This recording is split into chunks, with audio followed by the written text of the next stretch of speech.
I sat in the front pew of the church, my hands folded neatly in my lap, staring at the polished mahogany coffin at the altar. My mother was inside, a woman I had spent my entire life trying to impress, a woman who in the end had made it painfully clear that I was never enough. Tears pricked at the edges of my vision, but they weren't for grief, they were for closure, the kind I knew I'd never truly get beside me. My sister Olivia sniffled dramatically, dad in at her eyes with a lace-trimmed handkerchief. She always had a way of making everything about her, even now.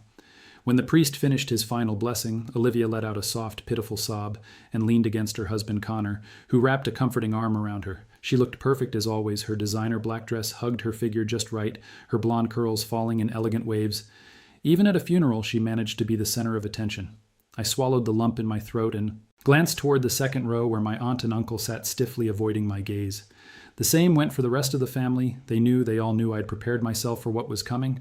I'd told myself I wouldn't care, but nothing could have prepared me for the lawyer's words after the service. "I'm sorry, Mandy," Mr. Holloway said, adjusting his glasses as he flipped through the pages of my mother's will. "Your parents left everything to Olivia." A cold numbness spread through me. Everything I asked, my voice surprisingly steady. "Yes." He hesitated before adding, "Your parents believed you were independent enough and didn't need financial support." Olivia, being a stay-at-home mother, required the assistance more. My nails dug into the fabric of my dress. Olivia had 3 properties, a husband who made 6 figures, and luxury cars parked in her driveway. Yet I, who had worked my way through college, juggled 2 jobs, and never once asked my parents for help, had been deemed unworthy. "That's ridiculous," Aunt Marlene muttered under her breath, finally breaking the tense silence, but Olivia didn't look surprised. She simply let out a delicate sigh as if this was just another unfortunate burden she had to bear. "I mean, it does make sense," she murmured, placing a hand over mine as if she were offering comfort. "You've always been so independent." "Mandy, Mom and Dad just wanted to help me, that's all. That's all. I pulled my hand away. You knew, didn't you?" I asked, my voice barely above a whisper. She bit her lip. They may have mentioned something before, and there it was, the truth. I wanted to scream, to rage, to demand how even after death my parents still found a way to remind me that I wasn't good enough. But years of being the overlooked daughter had taught me one thing. Anger wouldn't change anything, so instead I smiled, because if they thought I was independent before, they had no idea what I was capable of now. I turned to the lawyer. "Thank you for your time," I said smoothly, standing up and gathering my purse, "but I won't be contesting the will." Olivia's brow furrowed. "Wait, you're not mad?" I gave her a long, measured look before tilting my head. "Oh, Liv," I murmured, stepping closer so only she could hear. "I don't need their money." Her shoulders sagged in relief, mistaking my words for surrender. I turned on my heel and walked out of that office with my head held high. What Olivia didn't know, what nobody knew, was that I had already prepared my own final gift for our dear parents, and it would be unforgettable. I wasn't always invisible to my parents, at least. I don't think I was there. Must have been a time, maybe when I was a toddler, clutching at my mother's skirt or babbling nonsense to my father when they really saw me, but as I grew older, the difference between me and Olivia became impossible to ignore. She was the golden child, the cherished daughter who could do no wrong, and me. I was the afterthought. It started small when Olivia won her first dance recital at age 6. My parents threw a party complete with a cake shaped like ballet slippers when I placed first in a spelling. Be that same year, my mother patted my head and told me to keep up the good work. When Olivia turned 16, she got a brand new car wrapped in a big red bow. When I turned 16, I got a used bike because you don't really go out much anyway.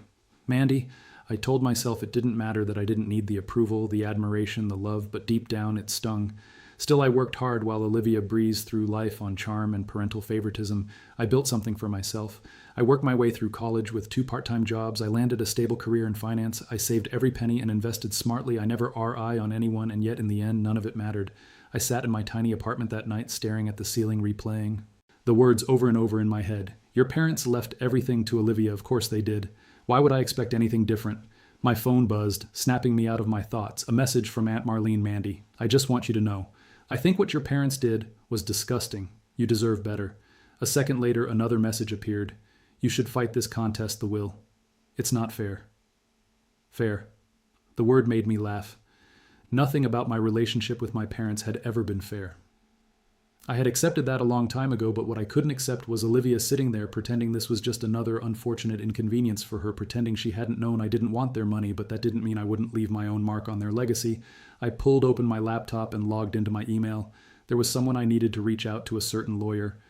A week later, I stood in front of my parents' house. No Olivia's house, now it's still. Smelled the same freshly cut grass, the lingering scent of my mother's lavender perfume embedded in the walls. But it wasn't home anymore, hadn't been for a long time. Olivia answered the door, her face lighting up with surprise. "Mandy!" I wasn't expecting, you know.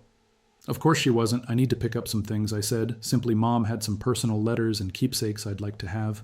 Olivia hesitated, but then stepped aside, waving me in.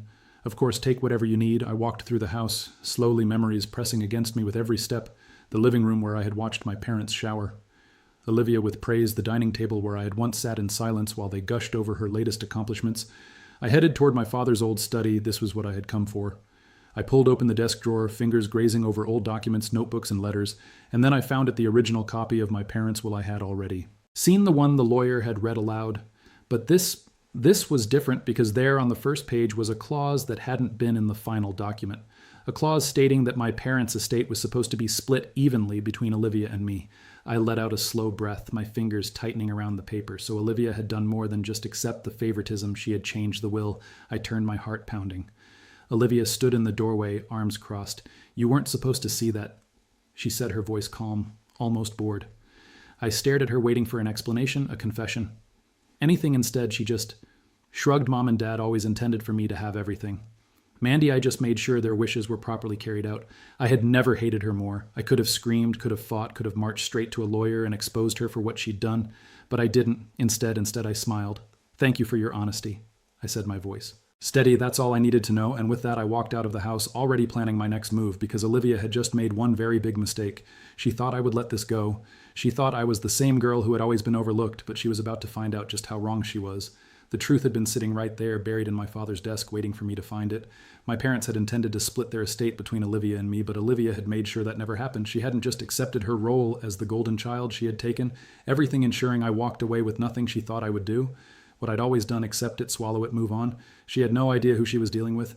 I spent the next week planning. I could have gone straight to a lawyer, could have fought the will in court, but legal battles were messy and slow, and Olivia, she was careful by now. I had no doubt she had covered her tracks. No, this required something different, something that would hit her where it really hurt. I just needed the right person to help me. I found him in an old bar downtown, the kind with dim lighting and the faint scent of whiskey soaked into the wooden walls. Hello, Connor, I said, sliding into the booth across from Olivia's husband. Connor looked up, startled. He wasn't expecting me. Mandy, he frowned, setting down his drink. What are you doing here? I folded my hands on the table. I know about the will. His entire body went still. What I leaned in, keeping my voice low. I know Olivia changed it. I found the version in Dad's study my parents wanted me to have, half of everything. But Olivia made sure that didn't happen. Connor let out a slow breath, rubbing a hand over his face. He didn't look surprised. You knew, I said. It wasn't a question. He sighed. I had my suspicions. He paused, staring at his glass, but Olivia, she controls everything, the finances, the house, the account. I don't ask questions anymore. Of course he didn't. Olivia had always been the dominant one in their marriage. He was just along for the ride. But I wasn't here to judge Connor. I was here to use him. Listen, I said, my voice softening. I don't care about the money. I never have, Connor snorted. Olivia thinks you do. Olivia thinks a lot of things, I said, but she's wrong. I leaned forward. I don't want her money. I just want her to pay for what she did. Connor studied me for a long moment. Then, to my surprise, he laughed. God, I'd love to see that, he muttered, shaking his head. But Olivia, she always wins Mandy. She's untouchable. Not this time, I said, because I knew something Olivia didn't. And I was about to use it over the next week. I dug deep into Olivia's perfect life. I wasn't interested in her bank statements or her property deeds. I wanted something else, something personal, and it didn't take long to find it. Late one night, scrolling through old social media posts, I saw it. A picture from 3 years ago, a vacation Olivia had taken to Italy with a group of friends. The problem, Connor had never been on that trip. I clicked on the tag names. One stood out, a man named David Carlisle. He wasn't just a friend, and he was something much more.